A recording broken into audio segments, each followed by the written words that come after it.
Think your job sucks? Try wading waist deep through a pit of festering human turds for 12 hours straight. Or how about getting paid pennies to let blood-sucking parasites drain you dry until you pass out?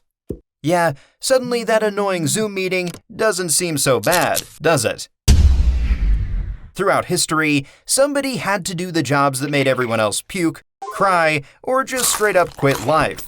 These were careers that could literally kill you, permanently disfigure you, or leave you smelling like Satan's armpit for the rest of your miserable existence. So strap in, because we're about to dive face first into some of the most absolutely rancid, bone-crushing, soul-destroying jobs that desperate humans have ever clocked into. Ever feel like your job's draining the life out of you? For leech collectors in the 1800s, that wasn't a metaphor. That was the entire business model. These absolute mad lads would wade into the nastiest, most disease-infested swamps with one simple goal: become a human buffet for blood-sucking parasites. Back in the day, doctors were obsessed with draining people's blood for basically everything. Got a headache? Leeches. Feeling tired? More leeches. Stubbed your toe? Slap some leeches on that bad boy. The medical industry couldn't get enough of these slimy little vampires, which meant somebody had to go catch them. The job was simple, yet horrifying. You'd roll up your trousers, march into the filthiest water you could find, and just stand there. Within minutes, dozens of leeches would latch onto your legs. These slimy chunks of nightmare fuel would sink their teeth into your flesh and start chugging your blood like it was happy hour. You'd feel them squirming, writhing, and swelling up as they gorged themselves on your life juice. Once you had a nice collection of bloated blood balloons dangling off your calves, you'd pluck them off and toss them in a bucket. But here's the kicker: leech collectors often suffered from severe anemia because, surprise, losing pints of blood daily isn't sustainable. Some collectors would pass out mid-shift, and if you fainted face first into the swamp, congratulations! You just became an all-you-can-eat buffet. The pay? Absolute dog crap. Most leech collectors were desperately poor, with zero other options. Society treated them like walking biohazards because they were constantly covered in swamp filth and open wounds. People crossed the street to avoid them. Even other poor people looked down on leech collectors. Victorian London had rats the size of obese house cats scurrying through every alley and sewer. Enter the rat catcher, armed with nothing but a club, a sack, and reckless disregard for personal safety. But they weren't just killing rats, they were catching them alive. Why? Because rat baiting was peak entertainment. People would pack into pubs to watch terrier dogs massacre dozens of rats in a pit. It was like UFC, except with more rabies. Rat catchers would descend into sewers, crawl through garbage mountains, and dig through rotting trash. You'd work at night when the rats come out, stumbling around in pitch-black tunnels filled with human waste and decaying animals. The real danger? Rat bites. These weren't cute pet store rats. These were wild, aggressive, plague-carrying monsters that would go for your jugular. Rat catchers got bitten constantly, leading to infections, fevers, and often a slow, agonizing death. Oh, and let's not forget the bubonic plague. Rat catchers were treated like social outcasts. They stank to high heaven, carried diseases, and nobody would go near them. They lived on the fringes of society, doing a job nobody wanted, for wages that barely kept them from starving. More like retiring early into a coffin. Think diving for treasure sounds romantic? Try diving into a literal river of human excrement instead. Welcome to Toshers, Victorian London sewer scavengers who waded through underground rivers of poop and pee looking for lost valuables. People accidentally dropped things down drains: coins, jewelry, silverware, wedding rings. Toshers would spend hours stirring through this unholy soup with a long-hooked pole like they're making the world's worst stew. The smell alone was enough to make grown men vomit. Concentrated stench of thousands of people's waste fermenting in enclosed spaces. But smell was the least of your worries. The sewers were death traps filled with toxic gases that could knock you unconscious in seconds.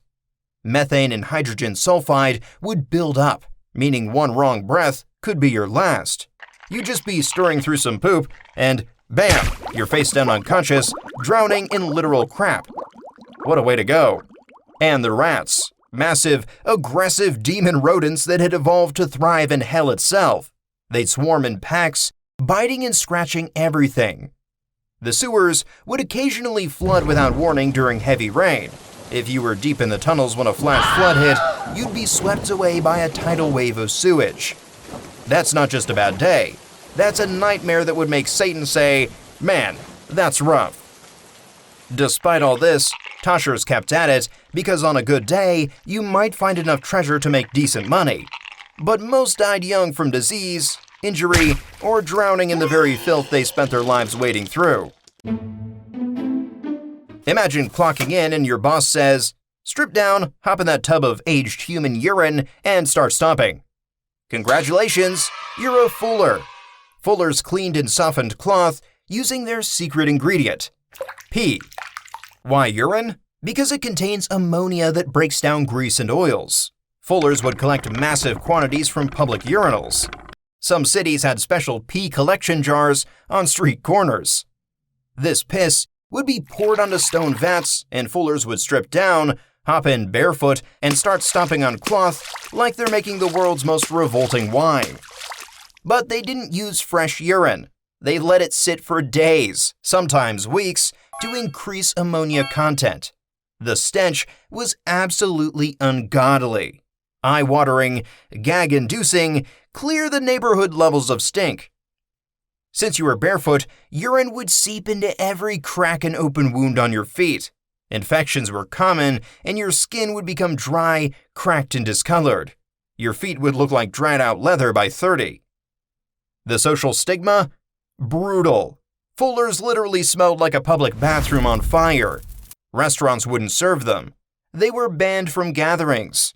Even other laborers who shoveled horse manure looked down on fullers. The pay? Garbage. Despite being essential to the textile industry, fullers were disposable workers. They worked long hours, developing respiratory problems from inhaling ammonia fumes. Many went blind from the constant eye burning. But hey, at least the cloth came out soft, right? This one's wild. Imagine showing up to a funeral and someone hands you bread that's been sitting on a corpse.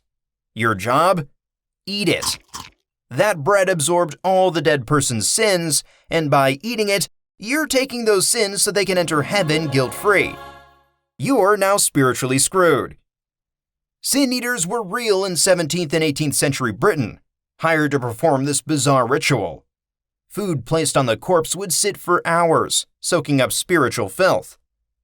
The sin eater would arrive through the back door because nobody wanted to see them, eat the offerings while reciting prayers, and boom, you inherited someone else's adultery and theft. Sin eaters were treated like walking curses. Society believed they carried spiritual filth of hundreds of dead people.